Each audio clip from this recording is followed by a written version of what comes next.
When you think of completing Super Mario Bros., what do you think of? Most of you will probably think of the warp pipes that allow you to get all the way to World 8 in record time. This playthrough over the years has been dubbed any percent by speedrunners, which translates to any percentage, or beating the game as fast as possible, no restrictions. Players enter the warp zones in Worlds 1 and 4 in order to beat the game in record time. If you were thinking a little further outside of the box, you may have thought of a second way to beat the game, getting through every world and level without a single warp pipe, or what has been dubbed warpless. These two runs I just mentioned are the two most common ways to beat Super Mario Bros. But what if I told you there was a third way to beat the game? Kind of. For years, there has been a hidden third category on the main speedrun leaderboard called minus world ending. What is minus world ending? Well, I'm glad you asked, because this is the world record history of the shortest Super Mario Bros. Speedrun, minus world ending.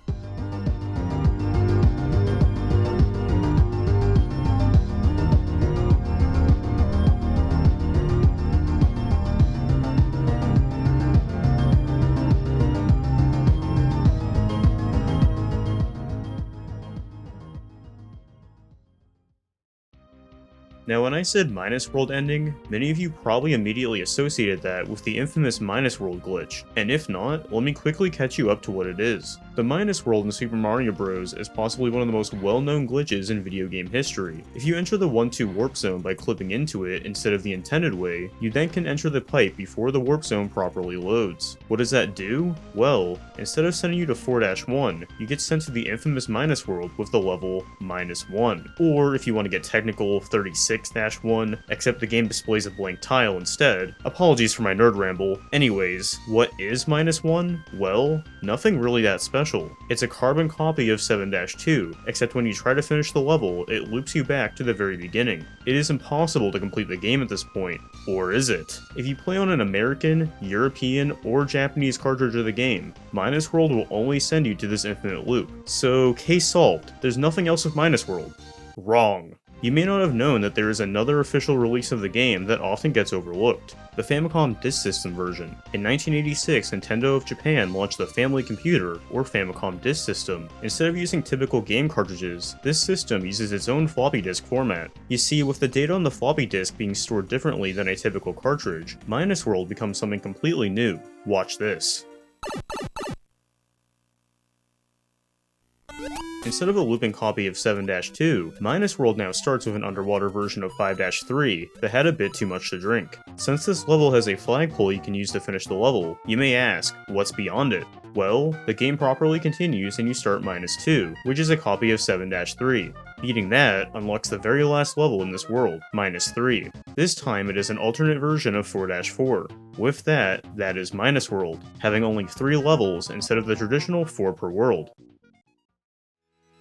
So we know about the Minus World glitch, but what about the origins of such a discovery? Well, with this one being one of the most well-known video game glitches in the most well-known video game, it's really hard to say who did this first, and when it really became a thing. Simple research can tell you that by the 2000s, this was well documented, and by 2010, even the father of Mario, Shigeru Miyamoto, mentioned this glitch in an interview. Narrowing it down to competitive gaming, this glitch has origins in the same time period. While it is a challenge to find an old run of a human running a full glitched Minus World start to finish, we can find another type of run that does this, tool-assisted. If you're not yet familiar, tool-assisted speedruns, or TASes, are speedruns that are completed thanks to a myriad of tools that a human would never have access to in a real-time setting. With the usage of computer emulators, people can slow down the game frame by frame to record and execute frame-perfect inputs that can later be played back as if it is a real run. These runs go back further than you may expect, and with Super Mario Bros., there is a wide array of examples from the early 2000s. For quite a bit, there were two obvious categories, warps, or any percent, and warpless. In 2007, a third notable tool assist category would publicly be documented for the first time, and that was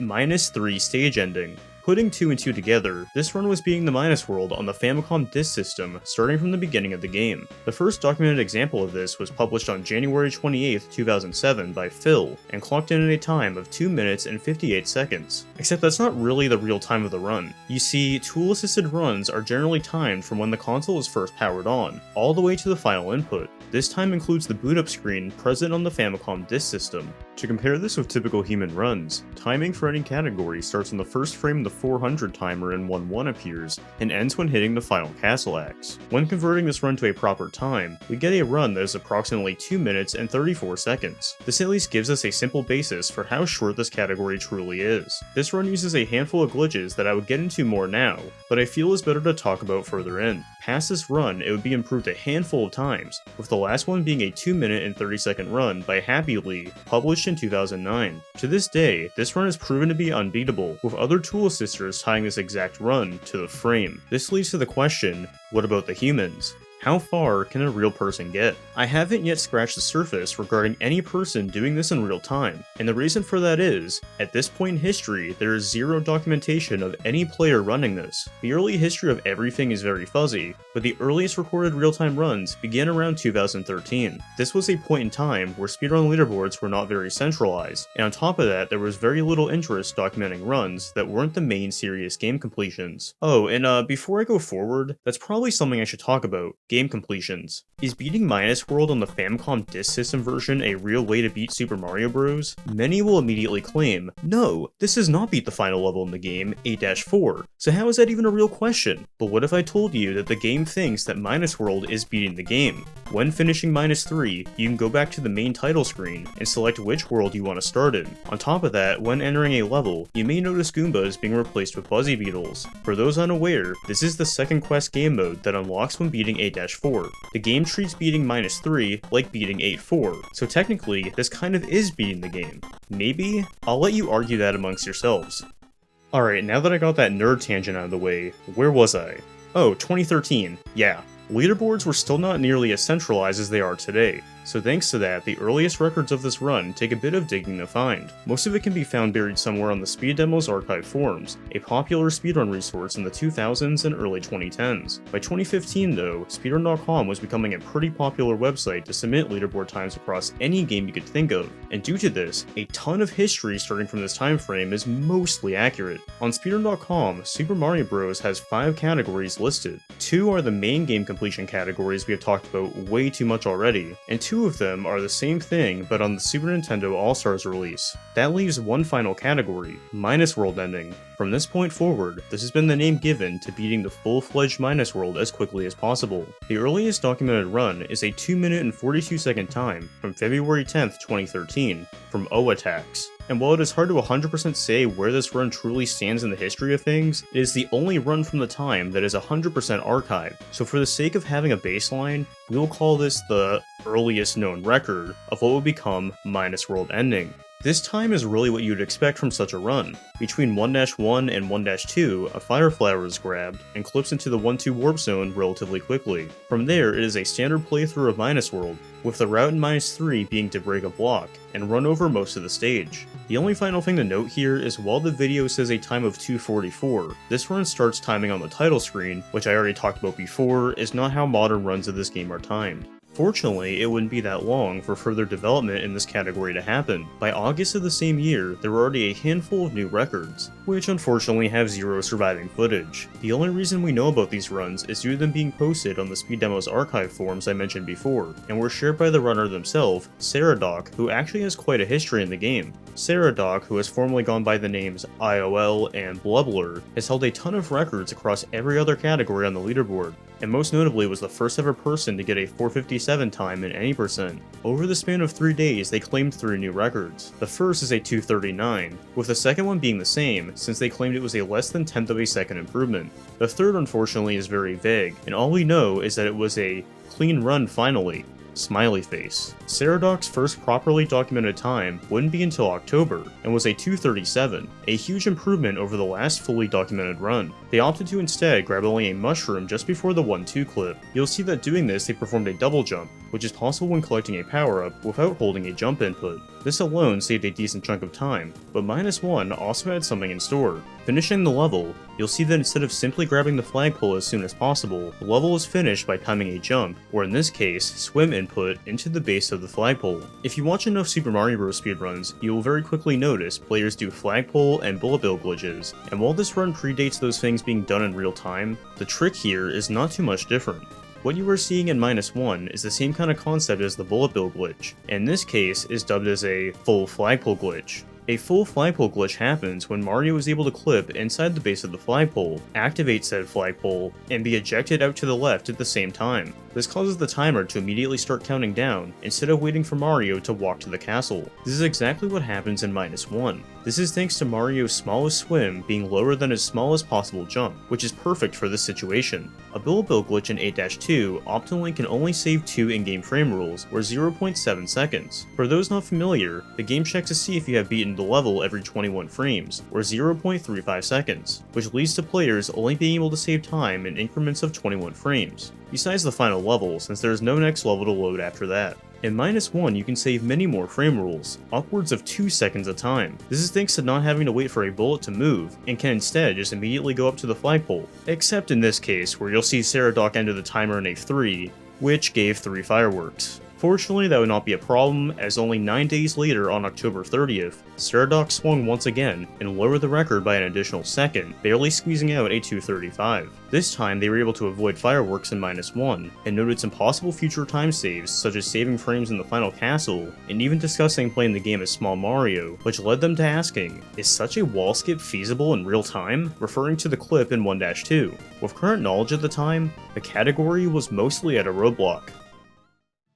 With very little to push considering the strategies at the time, things got pretty quiet for World. In fact, there was a solid 18-month gap with nothing new at the top. Saradoc was still busy with Mario, getting the 457 milestone mentioned earlier, as well as tons of warpless times. It wasn't until May of 2015 that we would see anything World related. Saradoc came back with a 235.278, a solid improvement from the previous run, which was virtually a 236. You may recall that not too much time seemed to be left to squeeze from said run, but that was actually quite the opposite. First, you'll see Saradoc go for the first mushroom in 1-2, instead of the one at the very end, but that's not all that is in store. The visually exciting time save comes from -3. Previously, Saradoc would at some point hit a block and jump up to continue running above the level. Instead, they now continue running forward, and when faced with a wall, does a crouch jump that clips into said wall, and then jumps through the blocks to continue running forward. This saves time simply from having to not full on stop to break a block like before. Performing the clip in -3 again seemed to put a roadblock in wanting to lower this category much further. Saradoc said this record was pretty good, except for the axe grab in -3, can still be significantly improved with a small Mario wall clip in 1-2, but I can't do it. Tool-assisted runs we talked about from years earlier could do this no problem, but humans were still very behind in figuring out how many tricks in this game worked. Besides some frames in -3, the category felt like it was at another halt. This run would once again get pretty quiet, and while a few people would get times in the higher 230s, nothing could match what Saradoc had already done. An entire year would go by, and still, this time was still sitting on top. While this category wasn't fully being optimized, something would happen in August of 2016. Comparing tool-assisted and normal runs, there were still tricks that separated humans from the computers. There was of course clipping through the warp zone with Small Mario, which Saradoc did talk about wanting to make possible, but there was a more feasible trick. A full flagpole glitch in -1 was already being done, but what about a normal flagpole glitch? Looking at tool assist, you'll see as early as 1-1 that the run clips into the bottom of the flagpole and immediately walks to the castle. This saves 1 frame rule, or 0.35 seconds, thanks to being able to skip the flagpole animation. In 2016, players were becoming very eager to be able to pull this off in real time, and then on August 16th, Darbian did this.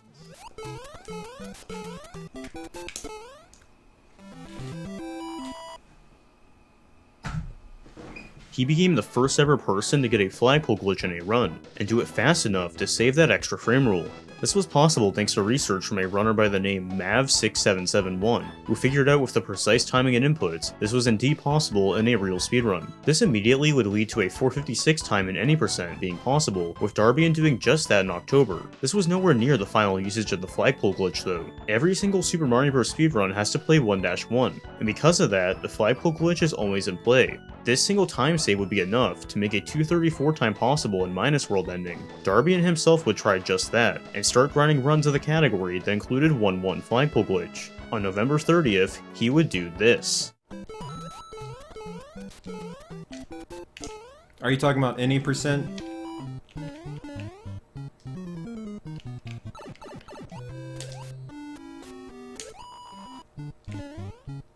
We tied it.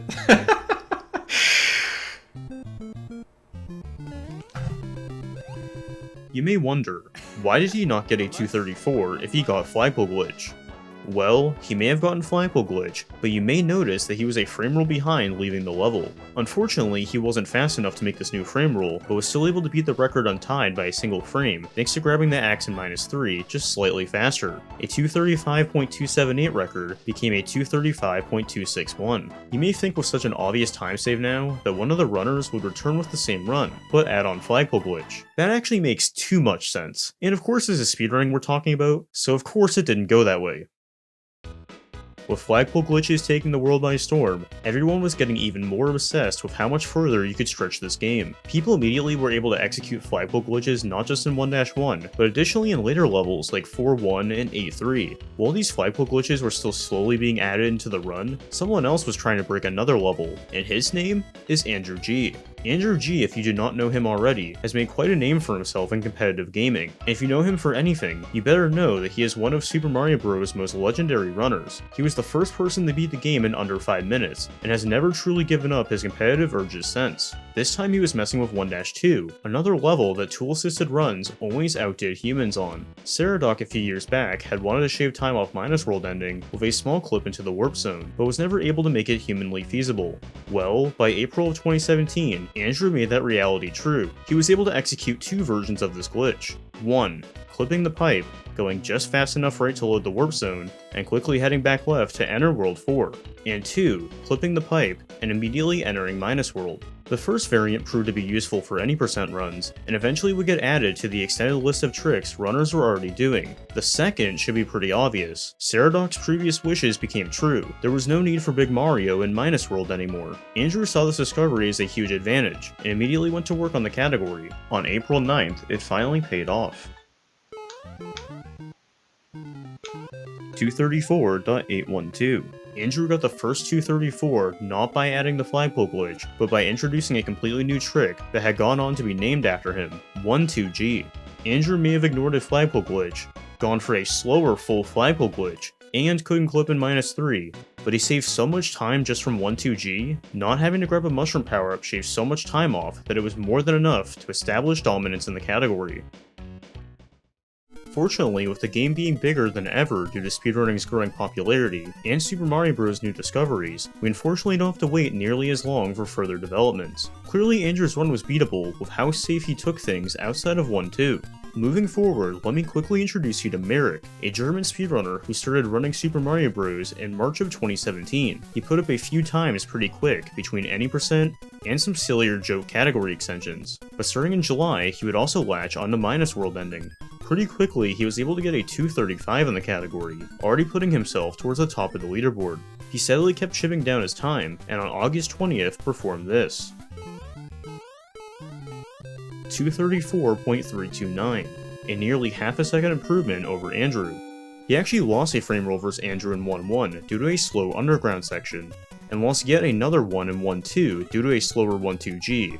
But don't worry, he was able to get an optimal -1 full Flagpole Glitch, which saved so much time over what Andrew did that he easily still pulled further ahead, even though he lost a few frames in -3 as well. What Marikh did was quite amazing still, but weirdly enough, the better this run was getting, the more obvious how much more it could be optimized by. This takes us to another runner by the name SoloQ, who can trace their Mario speedrun journey to 2016. Just a day before Marikh's record, he got a high 234 time. He was clearly capable of having a top run, by being able to perform 1-2G on top of the rest of World. It wouldn't take long to see his full potential, because on October 7th, we got just that. 233.730, a standard 1-1, the fastest 1-2G seen so far, optimal full Flagpole Glitch, and a typical -3. Stringing all this together was enough to achieve the first 233, a new second barrier. The run was very much getting closer again to feeling perfect once more, but clearly this wasn't the case. After all this time, 1-1 Flagpole Glitch still wasn't permanently in the record. And were there more hidden tricks waiting to be discovered? Taking a simple glance at the category's history so far, it becomes pretty apparent that this category tends to mostly get touched by players who are already well experienced across the game in general. At this point, 3 any percent world record holders achieved a World record, and I can tell you it's not the last. Say hello to Kosmic.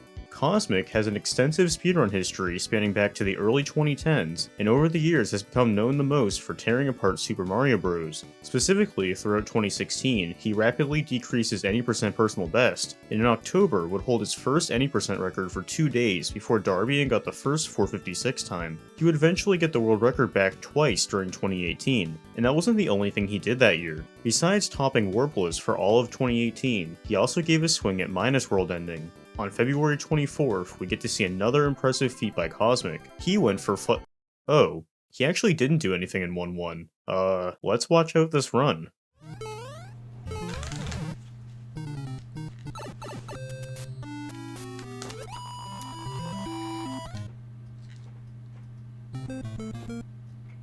Free world record.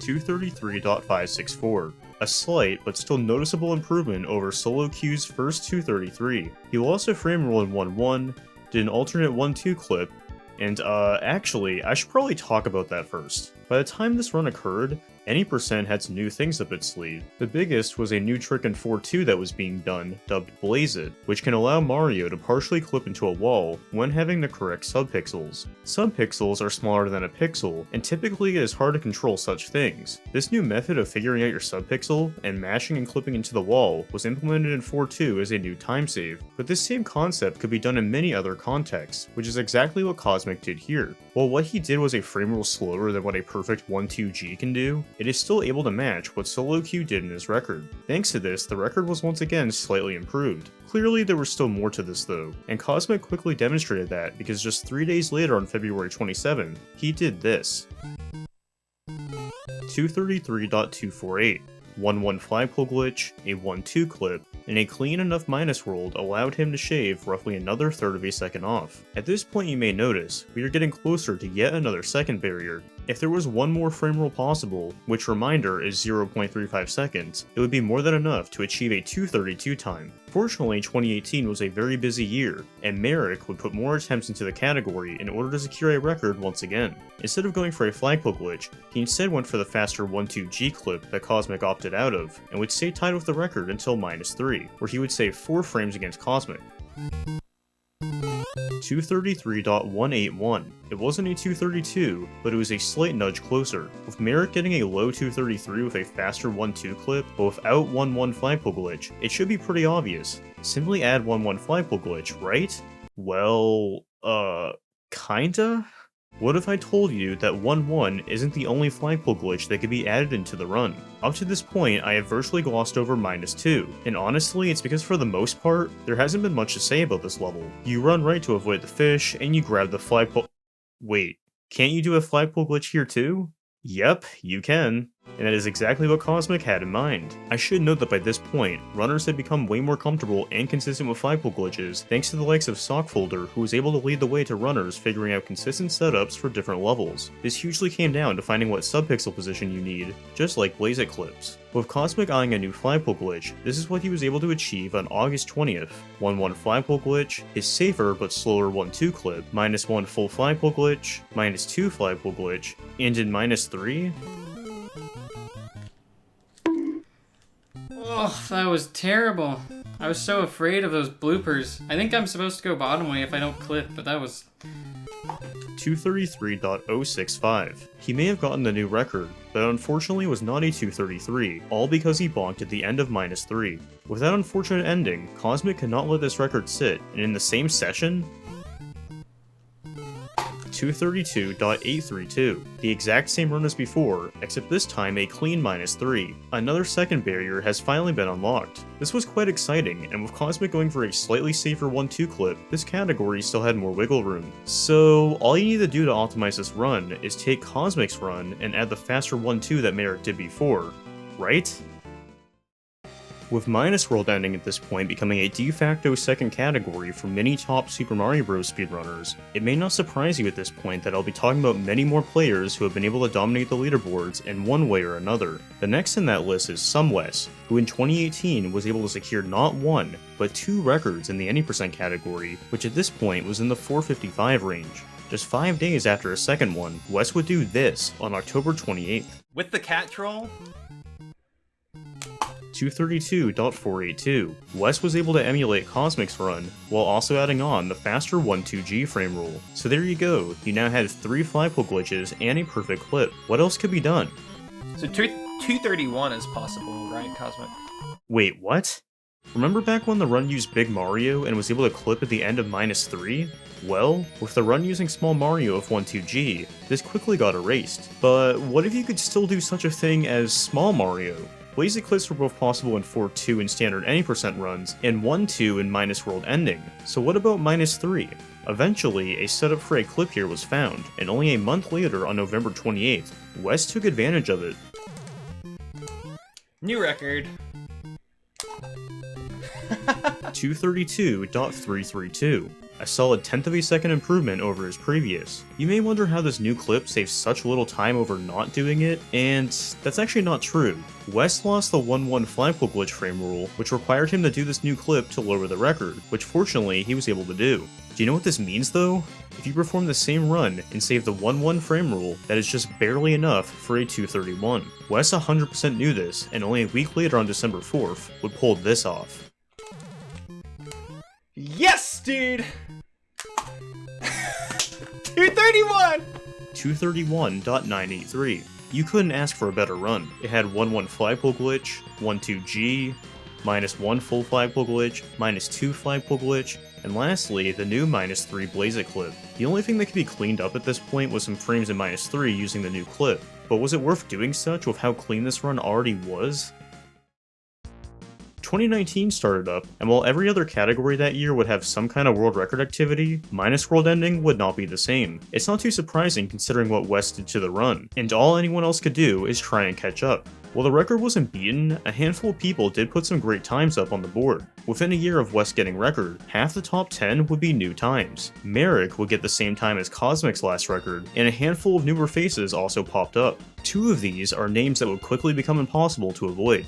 The first is GTAce, who had started his speedrun journey in 2017, and within his first year would already make a decent name for himself. 2019 was crazier than before, with him getting the record in warpless on both the NES and All-Star versions. Left and right he was beating all his times, with him also being able to achieve a 456 in any percent, and a 232 in minus world ending at the same time. For most of the year he had a 232.482, which sandwiched himself right in between somewes and Kosmic. Like every other run, he took this quite seriously. Entering another year on January 29th, 2020, he had the same exact run as Wes, entering -3, and was able to get another personal best. 232.032. Unfortunately, his clip was too slow for record, but he had just proved he could get both a 231 and the record, since Wes had the slowest 231 time possible. In this time, some faster setups for -3 Blazit were discovered and being messed with, and not horribly later on February 3rd, used it to execute this.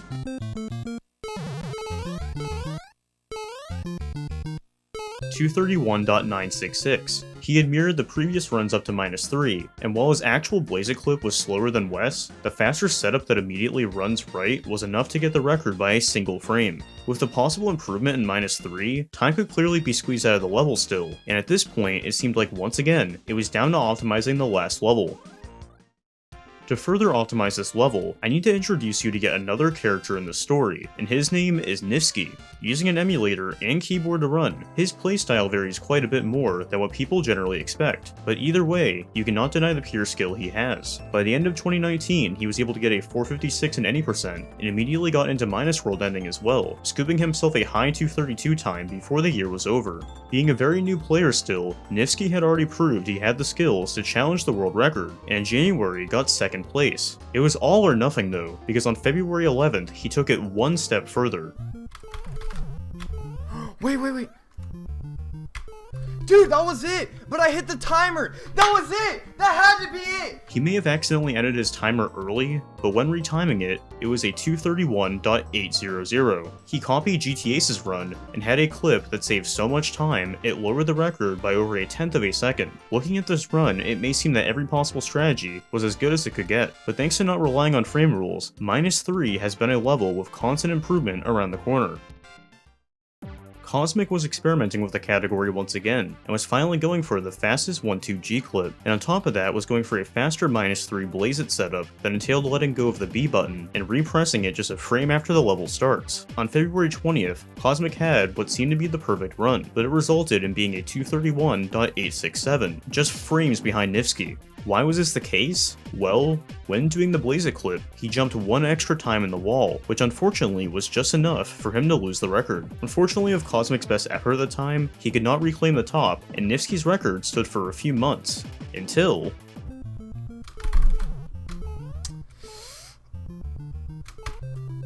Oh my god, was that it? There's no way. 231.733. One night, Niftski came back to the category out of boredom, and in one session improved the record by 4 frames thanks to using the same setup Kosmic was going for not too long ago. Checking the description, he said he wanted to go for a 231.6 time, or -2 full Flagpole Glitch in the future. But hold on a second, what is he talking about? Well, believe it or not, this category really keeps on giving, and was surprisingly far from dead.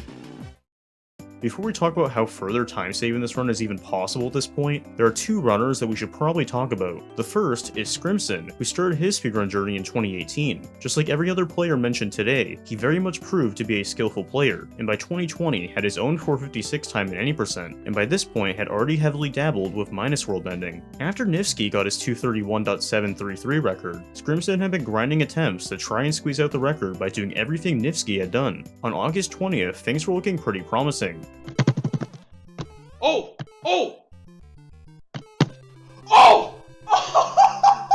231.817. Similar to Kosmic, he unfortunately did an extra jump inside the wall at the end, but at the very least, he secured second place. While Scrimision sadly would never get the record, there was a familiar face who was trying to get it back once more. GTAce threw his hat back into the ring, using everything needed to compete with the record. On October 5th, it seemed like he was on a run. Let's go. That's a PB. 231.783, just 3 frames behind Niftski, securing him second place. Unlike Scrimision, this time the time loss came from a slow Blazit Clip, rather than an extra jump. With multiple people getting so close to reconquering it, Niftski's run that stemmed from a one-off session was proving to be really strong. But what about those time saves Niftski mentioned before? How could this run be even better? Well, believe it or not, there were still notable time saves to experiment with. The easiest of the bunch is in -3, but the trick itself doesn't pertain to that level in particular. A long time ago, Tool Assisters were able to find out that Mario can accelerate faster when starting from 0 speed. By doing a precise set of inputs that involve Mario briefly facing backwards, you can save a handful of frames depending on how well you execute it. Runners have dubbed this as a fast accel. While in certain cases it can help make earlier frame rules in certain levels, it is way more important in the final level of a run, where every frame counts. Normally that would be 8-4, but that applies just as much to -3 and minus world ending. So a successful fast accel could take you to a 231.6 time, but how easily could that be done on top of everything Niftski had already done? Well, fortunately, it wouldn't take that long to answer, because on October 14th, Niftski took another break to grind out some minus world ending, and the result? Oh my god! Yes! 231.650, a 5-frame improvement. Out of the blue, he had managed to squeeze out another tiny drop of time once more, but we still haven't talked about the last vital trick to truly unlocking this run. There was the initial Big Mario clip, then ignoring it with Small Mario, then throwing it back in next to Blazit, then tweaking the setup, and lastly, adding in a fast accel. But what next? I don't want to talk about -3, but instead I want to touch up on -2. Up until this point I mostly have neglected this level, with the only thing I have said about the level so far is being able to do a flagpole glitch here, but there is another step up from that. For quite a while, people have been experimenting with something seen in Tool Assist, and back in August 2019, Marikh had become the first person to execute this.